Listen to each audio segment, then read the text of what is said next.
Hello नमस्कार dear student, welcome to Success Career. आज की इस वीडियो में आप लोग देखने वाले हैं आईटीआई इंस्ट्रक्टर जो कि यूपी में इंस्ट्रक्टर अनुदेशक की बहाली आने वाली है, उसको लेकर आए दिन ये विषय चर्चा में रह रहे हैं। बहुत से लोग इसके बारे में डिस्कस भी कर रहे हैं कि देखिए यहाँ पे तीन चीज़ें सोच रहे हैं कि कई स्टूडेंट हैं जो कि पेट को लागू करने के लिए बोल रहे हैं और बहुत से कैंडिडेट हैं जो कि पेट लागू नहीं होने के लिए बोल रहे हैं। ये विषय बहुत चर्चा में रहा है कि पेट को आईटीआई अनुदेशक के लिए चर्चा मतलब कि पेट लागू किया जाए आईटीआई अनुदेशक बनने के लिए। और बहुत से कैंडिडेट हैं जो पेट को लागू नहीं करवाना चाहते हैं आईटीआई इंस्ट्रक्टर में। तो आपकी क्या राय है ये कमेंट बॉक्स में बता दीजिएगा। और दूसरी चीज़ यहाँ पे देखिए, कुछ कैंडिडेट है पेट को भी लागू करना चाह रहे हैं, सीआईटीएस को भी अनिवार्य करना चाह रहे हैं और ट्रिपल सी को भी अनिवार्य करना चाह रहे हैं। कुछ कैंडिडेट पेट को लागू नहीं करना चाह रहे हैं लेकिन सीआईटीएस को अनिवार्य करना चाह रहे हैं, ट्रिपल सी वगैरह भी तो चलेगा। तो ये दिन आए दिन चर्चा हो रहा है और डेली प्रत्येक दिन ट्वीट भी किए जा रहे हैं। हमारे सचिव जो कि कौशल विकास और तकनीकी शिक्षा के सचिव हैं आलोक कुमार जी, श्रीमान आलोक कुमार जी को भी डेली ट्वीट किया जा रहा है। और हमारे उत्तर प्रदेश के मुख्यमंत्री सीएम योगी आदित्यनाथ जी को भी डेली ट्वीट किया जा रहा है कि आईटीआई अनुदेशक की जो वैकेंसी है बहुत ही जल्दी लागू किया जाए। बहुत से स्टूडेंट जब ये कह रहे हैं कि सितंबर में ही लागू कर दिया जाए ना, सितंबर में ही इसकी बहाली को निकाल दिया जाए, ठीक है। तो ये आए दिन चर्चा हो रहा है और ट्वीट भी डेली जा रही है। जब जैसा कि आप लोग देखे थे रीट्वीट की, जो आलोक कुमार जी हमारे सचिव तकनीकी शिक्षा के, वो बोल रहे हैं कि हम नवंबर में इसकी सारी जानकारी और डिटेल्स और भर्तियां जारी कर देंगे। लेकिन फिर भी कैंडिडेट को क्या है कि उनको क्या बोलते हैं, बर्दाश्त नहीं हो रहा है, जल्दी निकाला जाए। क्योंकि वो लोग बोल रहे हैं कि बाद में आचार संहिता लागू हो जाएगा तो वैकेंसी फिर ये अटक सकती है। इस वजह से वो बहुत जल्दी इस बात पे ये राजी हो रहे हैं कि जल्दी से जल्दी इस नोटिफिकेशन को जारी किया जाए और जल्द से जल्द आईटीआई अनुदेशक की बहाली को लाया जाए। तो यहाँ एक गुड न्यूज़ है आप लोगों के लिए, आज की पेपर में जो निकला है। उससे पहले मैं आप लोगों को आईटीआई अनुदेशक में कौन सी पोस्ट पे कौन से ट्रेड में कितनी वैकेंसी आने वाली है, कितनी एक्सपीरियंस की ज़रूरत है, ये सभी डिस्कस कर लेना चाहता हूँ प्रत्येक ट्रेड का। तो देखिए यहाँ पे technical qualification for the post of instructor for different trade subject shall be as follow. तो सबसे पहले देखिए अदर जो ट्रेड के लिए वैकेंसी यहाँ पे आउट की गई है, नंबर ऑफ वैकेंसी भी मैं यहाँ पे डिस्कस करूँगा। उसके लिए आपको फॉर्म फिलअप करने के लिए आपको या तो आईटीआई पास आउट होना चाहिए या डिप्लोमा पास आउट होना चाहिए और या तो बीटेक पास आउट होना चाहिए। उसके साथ साथ में मैंडेटरी है, अनिवार्य कर दिया गया है सीआईटीएस को ना। यदि आप सीआईटीएस होंगे, चाहे आप आईटीआई होल्डर हो, चाहे आप डिप्लोमा होल्डर हो, चाहे आप बीटेक होल्डर हो, और यदि आप सीआईटीएस नहीं किए हुए हैं तो आप इस फॉर्म को नहीं भर पाएंगे। कि हालांकि इससे पहले जो भी वैकेंसी आती थी सीआईटीएस नहीं भी होता था तो लोग फॉर्म को भर देते थे। लेकिन अब यूपी में आने वाली वैकेंसी को क्या कर दिया गया है, सीआईटीएस अनिवार्य कर दिया गया है। इसी को लेकर नई खबर है, मैं उस नई खबर को भी डिस्कस करूंगा। तो चलिए सबसे पहले देख लीजिए। सबसे पहले आपको तो या तो बीटेक को होना चाहिए या डिप्लोमा होना चाहिए या आईटीआई होना चाहिए। यदि आप बीटेक हैं तो आपको 1 ईयर की एक्सपीरियंस चाहिए, जो कि आप किसी आईटीआई इंस्टीट्यूट से ले सकते हैं या किसी इंडस्ट्री से ले सकते हैं ना, और अपने ही ट्रेड से होनी चाहिए। दूसरा आपका डिप्लोमा होना चाहिए। डिप्लोमा में आपको कम से कम 2 ईयर्स की एक्सपीरियंस चाहिए रिलेवेंट फील्ड में, यानी कि आप इंडस्ट्री से भी अपनी एक्सपीरियंस ले सकते हैं या आप आईटीआई इंस्टीट्यूट से भी ले सकते हैं। यहाँ पे आईटीआई वाले क्या करेंगे, तो ये अपना जो ट्रेड है उसी ट्रेड में या तो आईटीआई से ले लें या ये किसी इंडस्ट्री या रिलेवेंट फील्ड से अपने ट्रेड में 3 साल की एक्सपीरियंस ले लें। तो याद रखिएगा, बीटेक के लिए 1 साल की एक्सपीरियंस, डिप्लोमा वालों के लिए 2 साल की एक्सपीरियंस और आईटीआई वालों के लिए 3 साल की एक्सपीरियंस चाहिए। चलिए, तो ये तो हो गया आपका जो भी बीटेक आईटीआई या डिप्लोमा होगा, वो तो अपने ट्रेड में आप लोग अपने इंडस्ट्री से एक्सपीरियंस ले ही लेंगे। और अपने ही ट्रेड से रिलेटेड आपको जो वैकेंसी आउट करेगा आईटीआई इंस्ट्रक्टर के लिए, उसी पोस्ट में आपको अप्लाई करना है। जैसे फीटर है तो फीटर में 419 पोस्ट आने वाली है, वेल्डर में 388 ना। मैं सिर्फ ट्रेड और नंबर ऑफ वैकेंसी के बारे में यहाँ डिस्कस करते चल रहा हूँ, क्योंकि बहुत लंबा वीडियो हो सकता है। इस वजह से मैं इसके एजुकेशन क्वालिफिकेशन को नहीं बताऊँगा। आपका जो भी ट्रेड होगा उसको आप लोग स्क्रीनशॉट ले लीजिएगा और इधर जो है ये एजुकेशनल क्वालिफिकेशन दिया है, यानी कि बीटेक किस में होना चाहिए, डिप्लोमा किस में होना चाहिए या आईटीआई किस में होना चाहिए। जो भी आपका ट्रेड होगा, जो भी आपकी डिसिप्लिन होगी, जैसे कि आप बीटेक होल्डर हैं या डिप्लोमा होल्डर हैं या आईटीआई होल्डर हैं, तो उसमें आप अपनी क्वालिफिकेशन देख लीजिएगा कि इसके लिए मैं एलिजिबल हूँ कि नहीं इस ट्रेड के लिए ना। तो चलिए मैं सिर्फ यहाँ पे ट्रेड और नंबर ऑफ वैकेंसी डिस्कस करूँगा, उसके बाद न्यूज़ पे ले जाऊँगा जो कि आप लोग के लिए बहुत बड़ी खुशखबरी है। यहाँ पे ट्रेड और नंबर ऑफ वैकेंसी सबका डिस्कस करूँगा, क्योंकि मैं जो भी वीडियो बनाया था शॉर्ट में वीडियो बना दिया था, तो बहुत से कैंडिडेट का ये था कि सर हमारे ट्रेड में कोई वैकेंसी नहीं है क्या। इस वजह से आप इस वीडियो को लास्ट तक देखेंगे, कोई भी वीडियो को पार्ट स्किप नहीं करिएगा। आपके ट्रेड से भी, यानी कि टोटल यहाँ 62 ट्रेड से वैकेंसी आउट किया जाएगा ना नवंबर माह में। तो यहाँ देख सकते हैं वेल्डर में 388 पोस्ट आने वाली है। उसके बाद आप देखिए यहाँ पे शीट मेटल में 13 पोस्ट आने वाली है। उसके बाद टर्नर में 279, ठीक है, 279 पोस्ट टर्नर में आने वाला है। मशीनिस्ट में देख सकते हैं 179 पोस्ट आने वाली है। मशीनिस्ट ग्राइंडर में 19 पोस्ट आने वाली है। मैकेनिक मशीन टूल मेंटेनेंस में टोटल 2 पोस्ट आने वाली है। उसके बाद आप फाउंड्री मैन में 17 पोस्ट देख सकते हैं। Tool and die makers dies and moulds में 6 पोस्ट आपको देखने को मिल सकता है। उसके बाद tool and die makers press tool jigs and fixtures में 7 पोस्ट देखने को मिल सकता है। कारपेंटर में टोटल 10 अनुदेशक की भर्तियाँ आ सकती हैं। प्लम्बर में 181, ठीक है। उसके बाद यहाँ पे आप ड्राफ्टमैन मैकेनिकल में 214। उसके बाद मैकेनिक मोटर व्हीकल में 180 पोस्ट देखने को मिल सकता है। मैकेनिक ट्रैक्टर यानी कि टोटल यहाँ पे इंस्ट्रक्टर की जो वैकेंसी देखने को मिलेगा 75 मिलेगा। मैकेनिक डीजल के लिए आपको 64 पोस्ट यहाँ देखने को मिल सकता है इंस्ट्रक्टर के लिए। और सब में देखिए CITS अनिवार्य है ना, यदि आप CITS नहीं किए होंगे तो आपको कोई भी बेनिफिट नहीं मिलने वाला है। तो 17 नंबर पे आप देख सकते हैं मैकेनिक एग्रीकल्चर मशीनरी से 8 पोस्ट हैं। पेंटर जनरल से 175 पोस्ट आया हुआ है। सर्वेयर से 19 पोस्ट आए हुए हैं।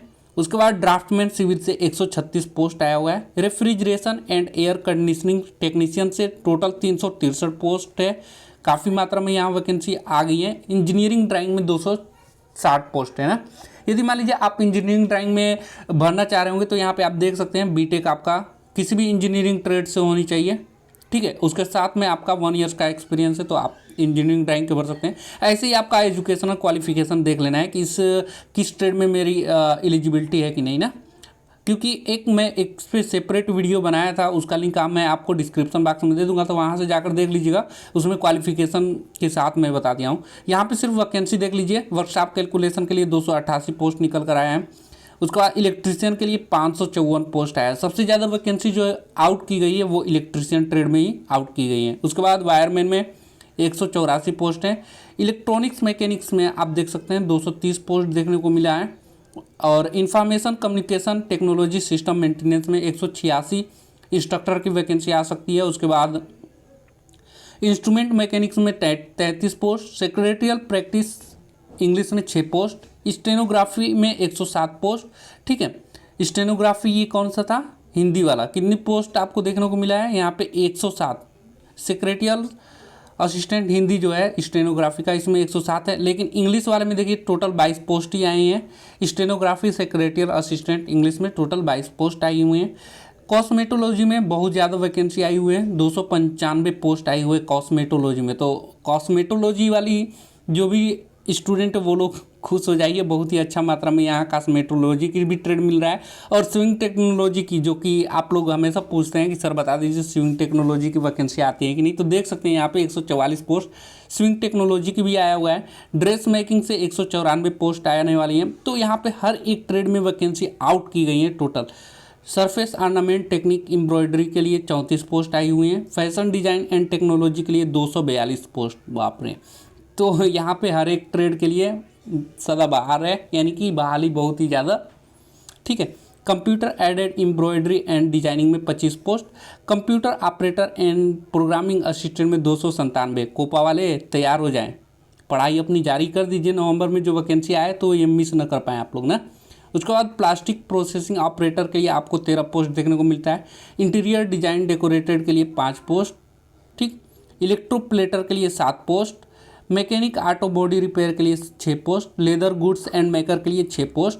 टेक्नीशियन पावर इलेक्ट्रॉनिक्स सिस्टम के लिए 20 पोस्ट। उसके बाद टेक्नीशियन मेडिकल इलेक्ट्रॉनिक्स के लिए 6 post.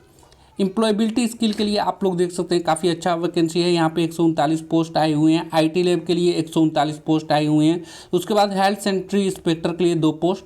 Travel and tour assistant के लिए 4 पोस्ट, उसके बाद रेडियोलॉजी के टेक्नीशियन के लिए 2 पोस्ट, ठीक है। फिजियोथेरेपी के टेक्नीशियन के लिए 4 पोस्ट आया हुआ है।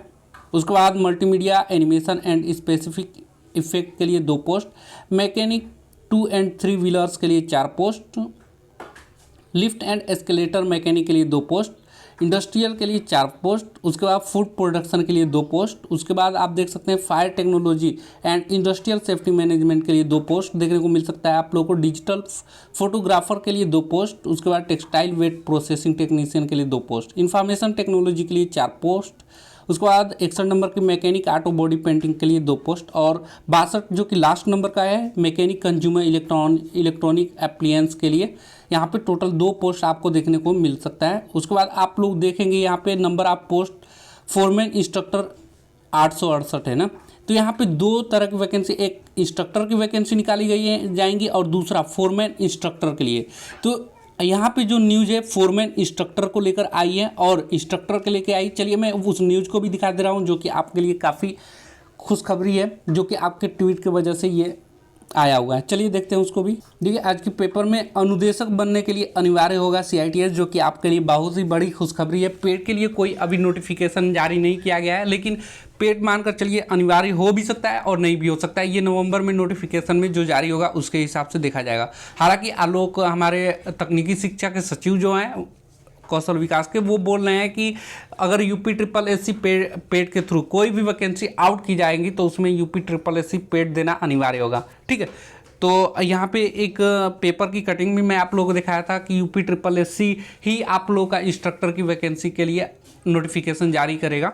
तो देखिए यहाँ पे जो न्यूज़ निकल कर आया, अनुदेशक बनने के लिए अनिवार्य होगा CITS, यानी कि अब जो CITS किए रहेंगे उनको ही अनुदेशक बनने का मौका मिल पाएगा, चाहे आप ITI होल्डर हो, डिप्लोमा होल्डर हो, चाहे आप BTech होल्डर हो।